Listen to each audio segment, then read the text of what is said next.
আজান গাজী রাহমাতুল্লাহ আলাইহি প্রতিষ্ঠানের দ্বারা যেভাবে বেনামাজি গুলো নামাজি হচ্ছে, আপনি একটা প্রতিষ্ঠান করুন, ইসলামের কাজ করুন, তারপরে আজান গাজী রাহমাতুল্লাহ আলাইহির ব্যাপারে কথা বলবেন। ঠিক না বেটি? কথা বলো, লেভেলে আসো। তুমি মিয়া লেভেলে নাই, আজান গাজী রাহমাতুল্লাহ আলাইহির সমালোচনা একটু লজ্জা থাকা দরকার। ও দুনিয়ার জানেরা, আমার ভাই জানেরা, আমি আপনার কাছে অনুরোধ করেছি, তাহলে তৃতীয় নাম্বার উদ্দেশ্য সেটা হলো হালাল রুজি খাওয়ানো। জোরে বলুন। তিনি 3 নাম্বার গুণের কথা, 3 নাম্বার উপায়ের কথা বললেন, তোমরা হালাল রুজি খাও, হালাল ছাড়া আমল কবুল হবে। বলুন, আপনি যত বড় নামাজি হন না কেন, নিয়ত আপনি তাহাজ্জুদ করছেন, পড়েন নফল ইবাদত, যত নামাজ আছে, যত ধরনের নামাজ আছে, আপনি নামাজ আদায় করছেন, কিন্তু আপনার খাদ্য হারাম, আর নামাজের গ্রহণযোগ্য আল্লাহর কাছে কিঞ্চিত পরিমাণও নাই। ও দুনিয়ার মানুষ, একটা জিনিস না বললে নয়, বলতে বলেছেন এই হালাল রুজি খাওয়ার ব্যাপারে। আমরা অনেকে অনীহা প্রকাশ করি, খেতে চাই না, নামাজ পড়লে, হজ করে আসলেও অনেকেই সুদের সাথে সম্পর্ক রেখেছে। ঠিক না বেঠি? কথা বলো। আমার আব্বা জানেন, আমার ভাই জানেরা, আমি আপনার কাছে অনুরোধ করে বলবো, সুদের ব্যাপারে ভয়াবহতা শুনুন। সুদের ভয়াবহতা সুদ যে খাবে সে যেন আল্লাহ এবং রাসূলের বিপক্ষে যুদ্ধের ঘোষণা দিল। বুঝে আসছে? প্রথম নাম্বার ভয়াবহতা, সুদ খাওয়া মানে আল্লাহ এবং রাসূলের সাথে যুদ্ধের ঘোষণা দেওয়া। ও দুনিয়ার মানুষ, আমার আব্বা জানেন, আমার ভাই জানেরা, আল্লাহ রাব্বুল আলামিন কোরআনুল কারীমের মধ্যে বলেন, সূরা বাকারা 279 নম্বর আয়াত, আল্লাহ রাব্বুল আলামিন বলেন, ফাইল্লাম তাফআলু ফাহজানু বিহারবিম মিনাল্লাহি ওয়া রাসূলিহি। ও দুনিয়ার মানুষ, আল্লাহ রাব্বুল আলামিন এই আয়াতের ভিতরে বললেন যে তোমরা যারা সুদের সাথে সম্পর্ক গড়ে রেখেছো, তোমরা যদি সুদ ছেড়ে না দাও, তাহলে আল্লাহ আল্লাহর রাসূলের সাথে যুদ্ধের জন্য প্রস্তুতি নাও। নাউযুবিল্লাহ পড়ুন, আরো জোরে পড়ুন নাউযুবিল্লাহ। তাহলে প্রথম নাম্বার ভয়াবহতা,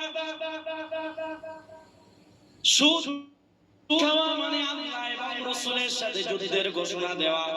2 নাম্বার, ও দুনিয়ার মানুষ, সুদ খাওয়া মানে কিয়ামতের ময়দানে পাগল অবস্থায় ওঠা। কি অবস্থা? একটু গভীর মনোযোগ দিয়ে শুনুন। আপনাকে যত বলা হয় আপনি নামাজ পড়ছেন, আপনি সুদের সাথে সম্পর্ক রেখেছেন, যদি আপনাকে বলা হয় সুদ ছেড়ে দেন ভাইজান, লোন ছেড়ে দেন ভাইজান, আপনি তখন বলে যে এই ডিজিটাল যুগে সুদ ছাড়া কি চলা যায়? বলে কি বলে? জেনে রেখে দেন, মুসলিম উম্মার উপরে আজকে এত চাপ কেন হচ্ছে, আর মুসলিম উম্মাহ কেন মার খাচ্ছে? কারণ মুসলিম উম্মার ঈমান নাই। ঠিক না বেটা?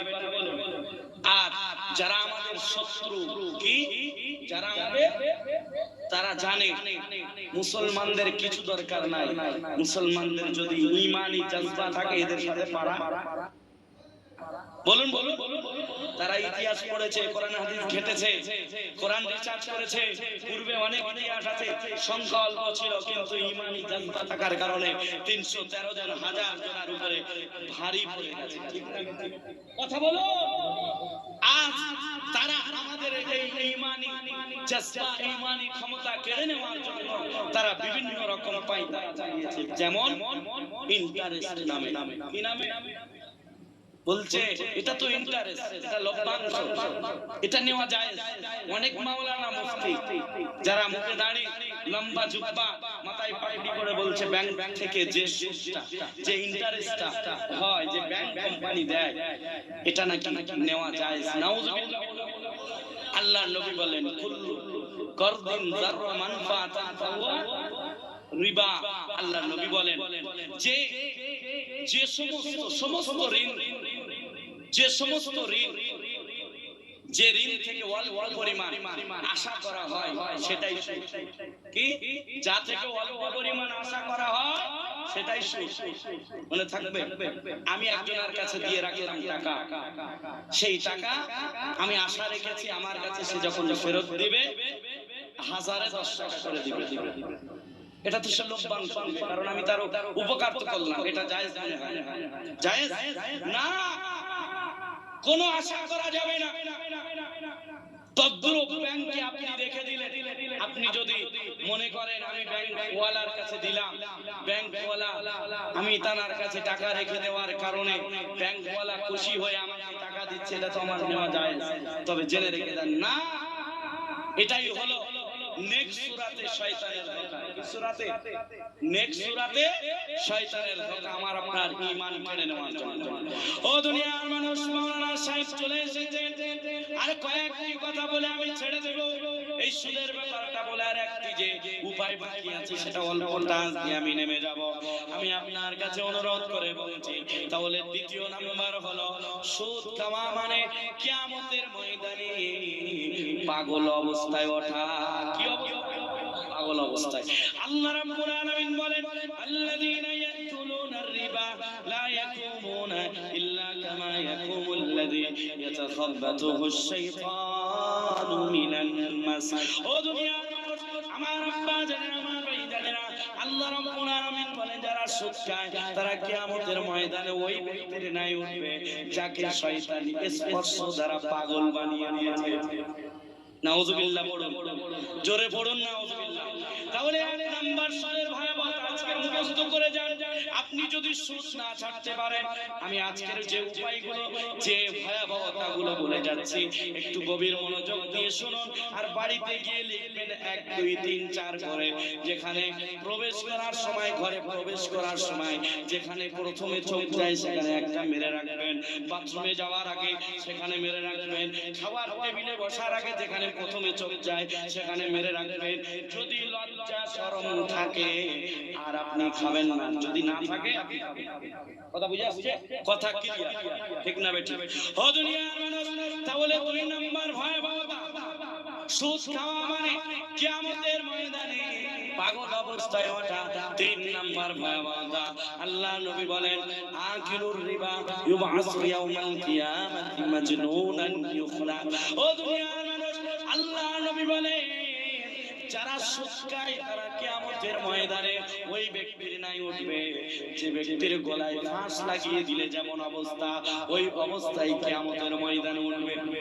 আহ আহ এমন আওয়াজ করতে করতে হাসরের ময়দানে উঠবে, সকলেই দেখে বলবে। ও দুনিয়ার মানুষ, আমার আব্বা জানেন, আমার ভাই জানেরা, একটু গভীর মনোযোগ দিয়ে শুনুন।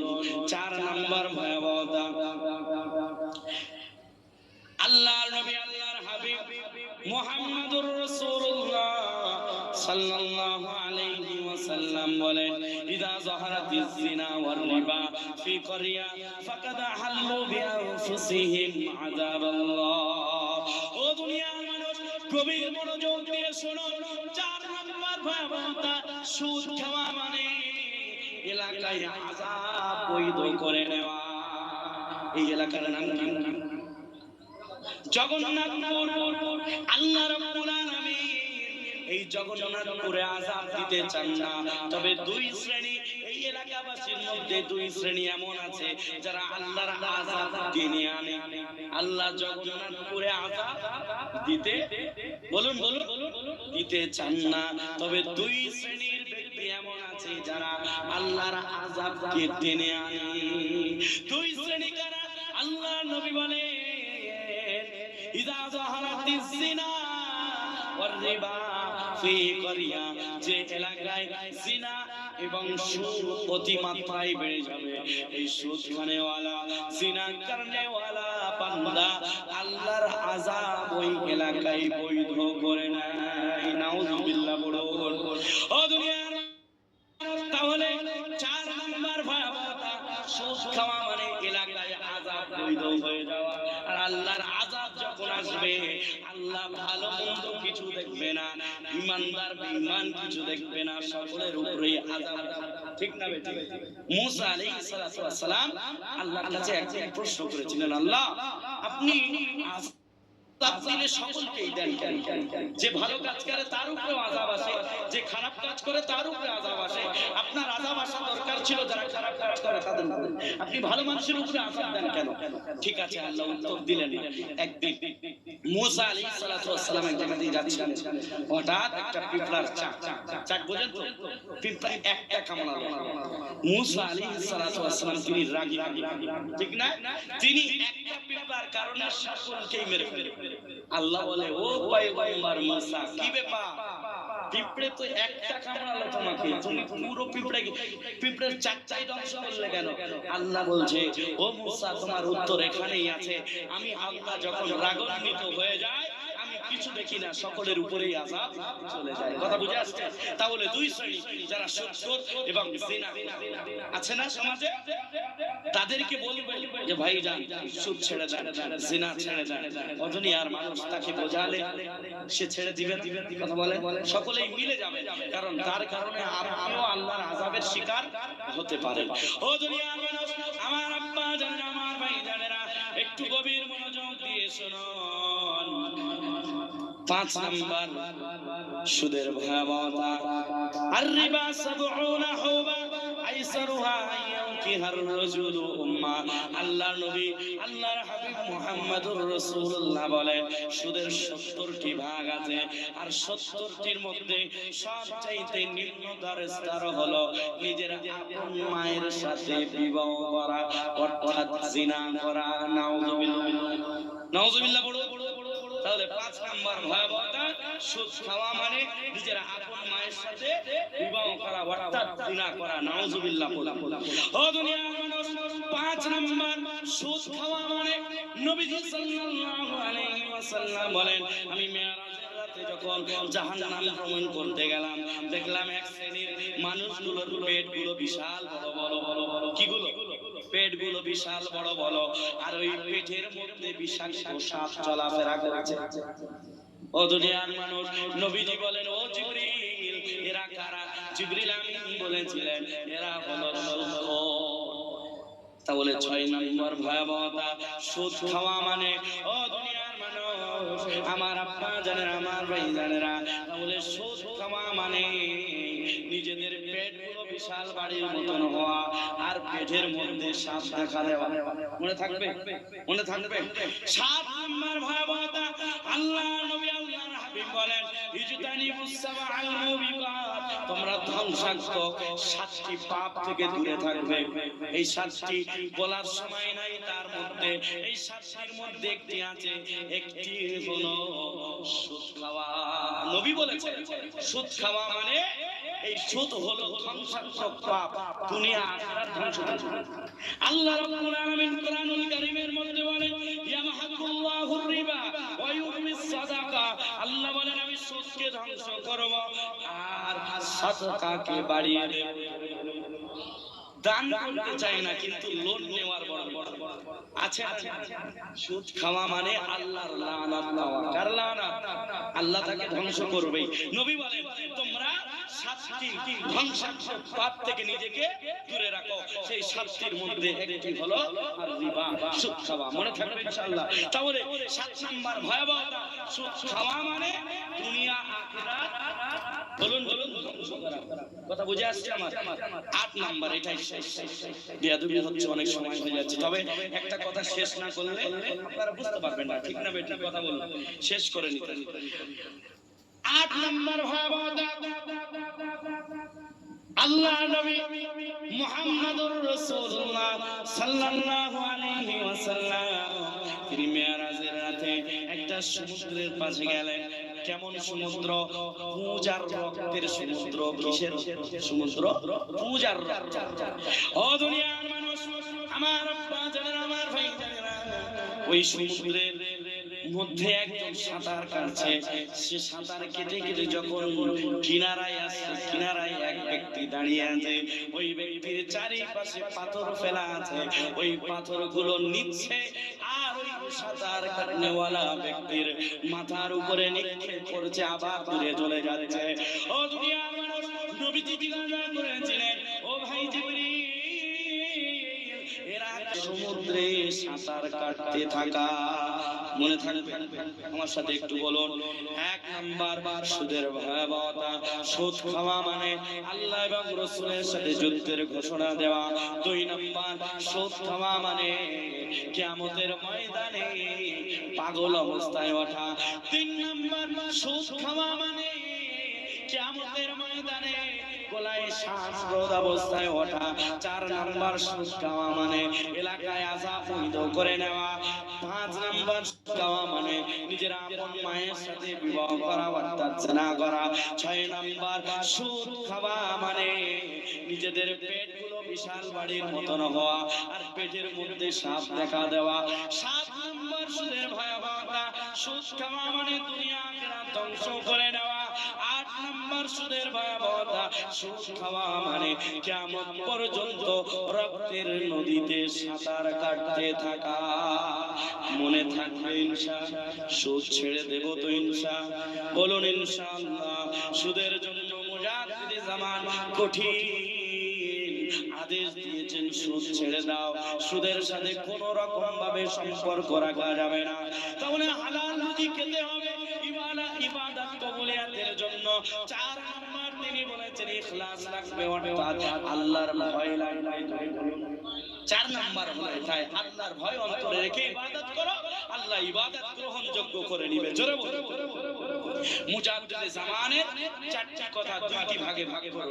প্রথম দুইটি নামাজ এবং কোরআন তেলাওয়াত, আল্লাহকে রাজি করার পদ্ধতি। শেষের দুইটা আল্লাহকে রাজি যে আপনি করিয়েছেন ওই রাজিটা মন পর্যন্ত ধরে রাখা। জোরে বলুন।